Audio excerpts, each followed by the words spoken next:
Amin, hello. Please give an introduction about yourself. So my name is Amin. I'm 18 years old, and I've made over 4,000 within the flipping chat in the real world. Okay. Well, not just flipping though, was it? Divide No, between flipping and. flipping and running an agency, a Okay. short form content Okay. agency. Okay. Let's begin with the flipping part. How did you All right. begin with flipping? Why did you decide to even get into it? I had a passion of shoes, sneakers, anything related to like hype. I was interested in that, and I did it just as saving shoes. I've got like a lot of boxes of shoes in my house. I used to love it. I was using my mum's money. So it was kind of hard. A lot of like having to refund her straight away, not always being able to buy the shoe that was coming out daily and all that kind of stuff. But then I started reselling the shoes I was lucky to get. So the shoes that had some value on the market. And then it's where I realized that I could actually make money, and it wasn't all about just having a shoe. There was also a potential to make money behind of it, and Mhm. that's where it started basically. And I started buying to resell.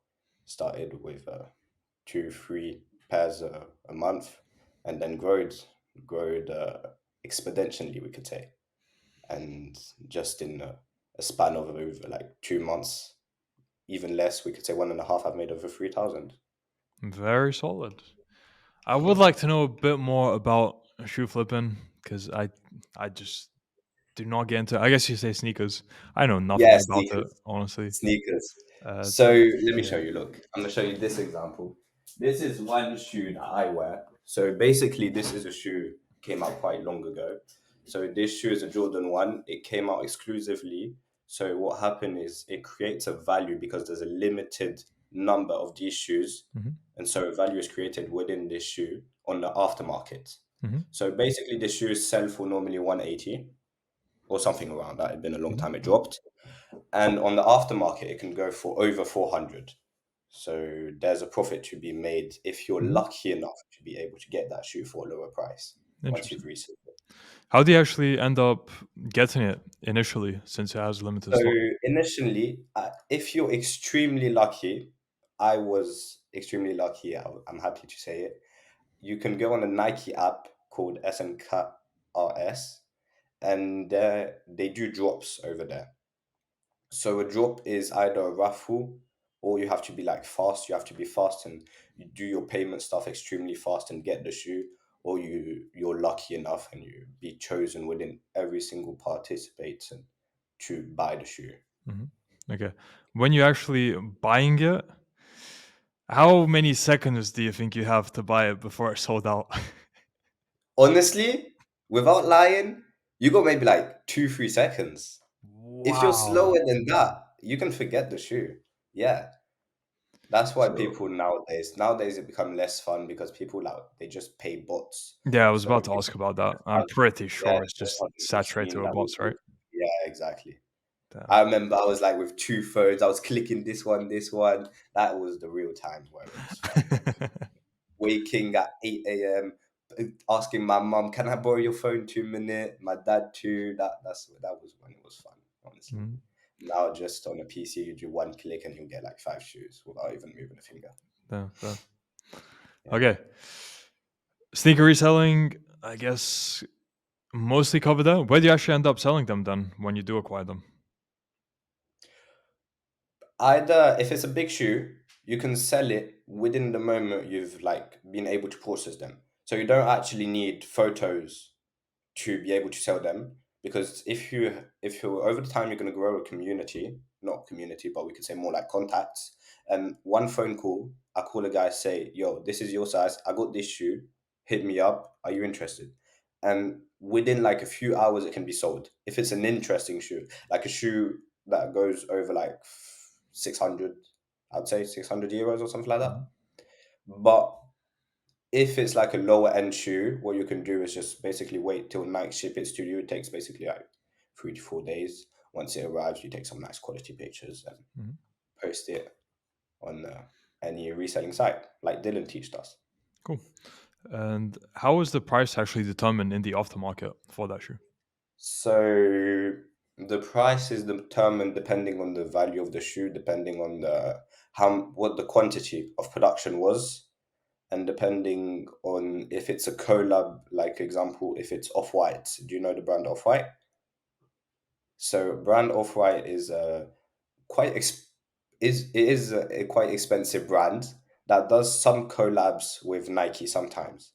So this is an example. So if it does a collab with Nike, the value of this shoe is higher than if it does a collab with another brand that is has a lower value.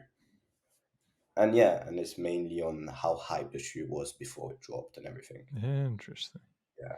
So much marketing then. It basically is all marketing. Damn. Yeah, it Very interesting. basically is, honestly, yeah. Okay, Networking, marketing. It's actually fun. cool. That's why I like doing it because it was actually genuinely fun. Nice, nice. All right. Then I'm happy to move on to the agency. What's the agency about? Yes, the short form content agency. So it took me time to get in this agency. I launched it a few times a long time ago. I didn't really get into it, but when I started to get into it, I got into it with a friend. This friend was kind of sketchy, but like we were still working together until we signed a big client. So we signed a real estate agent that wanted to perform content and get higher views on the internet. So that was our first client, but that client wasn't active. So what I mean by he wasn't active, he was producing content, but he wasn't following our advices. So we were saying try doing this background, talking better to the camera. He didn't listen to us. It didn't turn out great for him, and he was complaining about the fact that he didn't have any views. He wasn't getting a lot of engagement, and we were telling him that we were doing our best, that we were doing mainly what we could do.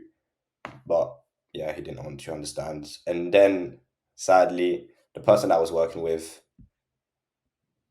we could say, abandoned me, like ran me over, and like stole most of the clients we had.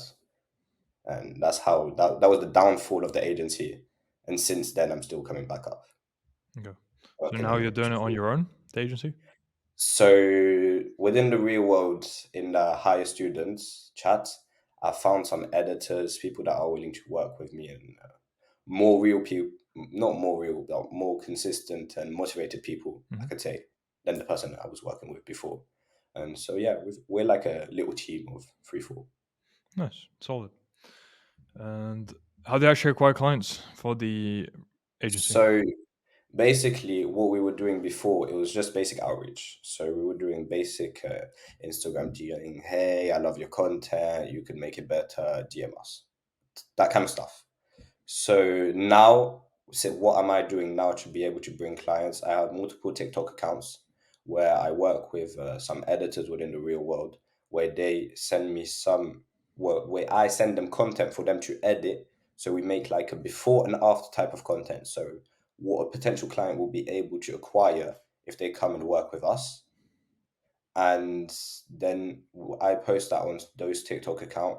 Try to make as much views as possible to attract as much potential clients as I could, and of course on the side, not on the side, but mainly as much as videos, we do some outreach through Instagram, but some better outreach than before. Okay, cool. Nice. So that was a pretty good breakdown of both businesses. And now, how different would you say your average day is now compared to before you joined the Real Watch? Now, well, s- now it's so much easier, like because I just like from flipping, like I barely even take care of it. Stocking shoes isn't even a problem because I stock them in another friend's house. So like I just hop in the car and I go forward and black, bringing him some shipping labels. He take care of shipping them. So like I basically outsourced most of my work right now. I've outsourced most of the stuff I do, and yeah, it's just like we'll see what happens today. Like it's just fun and like chill, honestly. It's Mhm. no hard work. I'm happy to say that I don't have to work a 9 to 5. It's great to say, honestly. It's like some Right. crazy stuff. Yeah. I don't think you said how old you are, right? For interview. I am 18. There you go. And 4K as 18-year-old, don't have to work a 9 to 5. Where do you see the Thank scaling for you in the short term, medium term, and long term? I'd like to grow the agency. So in terms of flipping shoes, I'm finna stay where I am. I'm not looking to like grow more because like what I have is good enough. I'm just gonna keep consistently making like as a goal, I'd say like 2K a month or something like that. And trying to grow the agency to over like multiple Ks months signing. Like as a goal, I'd like to sign a new client every 1 week. And we're talking high paying clients. Hmm. So yeah. Okay, very solid. Then, what would you say for the biggest challenge you faced when you were starting out in the client acquisition campus and implementing the lessons? When I was starting, when I started, I was lost. I was lost. Thinking that now I'm working in the real world is crazy. It's crazy. Working as a mod is crazy because I remember I was very lost. I didn't know where to start. It wasn't in the best phase. It was in the phase right after my coworker abandoned me.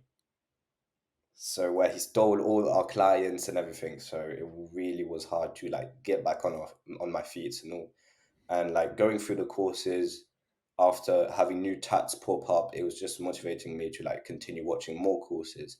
I started engaging with how's it called, with the general chat, answering questions because I had some knowledge that I thought could help others, so I started helping others. And one guardian mod reached out to me, said, yeah, do you want to be like part of the team? And yeah, and throughout there, since I've just kept growing, watching courses, helping others, and hiring others too. Okay. Wait, so what did you say for the biggest challenge? It was what? Starting off, Just starting off. Oh, okay, because you were confused with everything. Okay.